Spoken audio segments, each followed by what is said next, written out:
Well, at 5 o'clock here, we just hit 79 degrees, so it is warm out there. Gosh, 79, and this is what just fuels the wildfires in our area. That's the thing that we're talking about, yeah, because we're warmer than normal, and whenever you get that heat going and then you have the dry conditions on top of that, it just makes things a lot worse out there. So take a look at the fire potential as we go through the next month and into summertime. So as we go into June, most of the rest of the country is just at a normal threat, but you get up into the Pacific Northwest and back down into California, and through the month of June, we're going to see that threat increasing above normal, and it'll already be above normal down in California. Watch what happens in July and August, and this is typically when our fire season here really starts to get going, and we're looking at the above normal threat throughout the state of Oregon, up into Washington. Of course, that covers California too, with increasing threat above normal back towards Idaho and east of here. So the Pacific Northwest is looking like it is going to be a hot spot for wildfires. Unfortunately, we'll continue to keep you posted,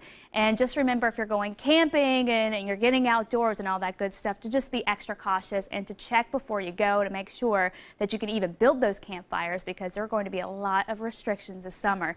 And speaking of summer, let's talk about the warm weather, because so far it has been a warm day, and really it's been fairly warm this spring. So far this year we've had 4 days at 80 degrees or higher. Our warmest day so far 84 back on May 9th. I think we're going to top that as we head into Thursday and especially on Friday. If you go back to last year, though, just a little trivia for you, we'd already hit 90 twice by the time we wrapped up May. So not as bad as it could be, but we are going to be warm. Upper 70s right now, so it wouldn't surprise me at all if we hit 80 degrees here as we finish out this afternoon, and that is way above normal. Our normal high is 70 degrees for Portland, 60s for the coast. Coastal areas, we'll get some sunshine going, but we're just not going to get into enough of an offshore wind to really get those temperatures warm there. So if you want to go cool down, that might be the spot for you.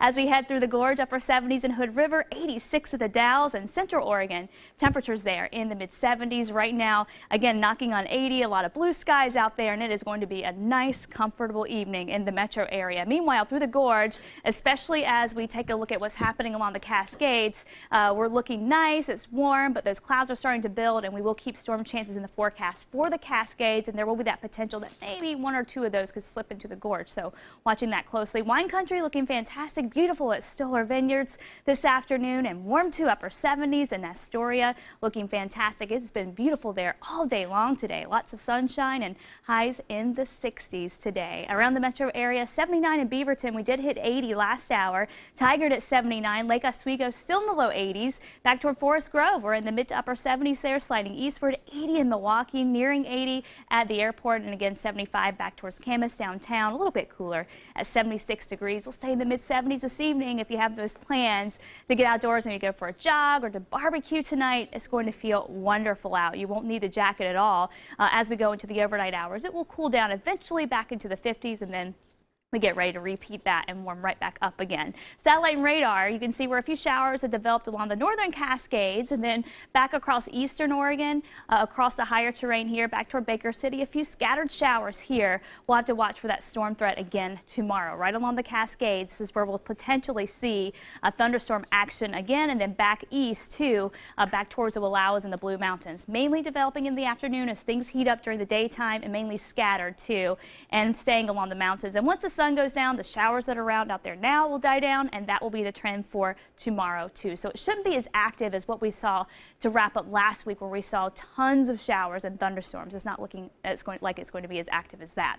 Your forecast for Portland, waking up to the upper 50s, some clouds around by late morning 60s, and then we top out in the low 80s tomorrow. By 4 o'clock, 7 o'clock, we're still knocking on 80 degrees. Your forecast for the coast, back to the low to mid 60s tomorrow, clouds and fog in the morning to sunshine. I-5 highs in the low 80s for most of the valley, upper 70s up near Kelso. Central Oregon, low to mid 80s as we head east. Temperatures in the 70s for Baker City and Burns. And then through the gorge, light winds tomorrow afternoon, low to mid 80s there, nearing 90 for the Dalles. Government camp in the mid 70s, and the winds stay fairly light there too.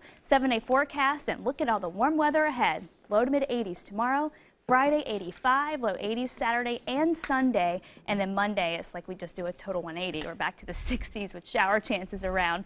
And you can always track those showers by downloading the PDX weather app. You can send us your weather photos too. Make sure when you do that you send us your name so that way we can thank you on air and show those pictures. Okay, so we're 79 right now. That was at 5 o'clock. And this is the time of year, Jennifer and I were talking about, we can hit our high temperature at 6 o'clock in the evening. Oh yeah, absolutely, because the days are getting so long. I mean, there's still a little bit of sunshine left at 9 o'clock. So we'll see what happens at 6. Yeah, it's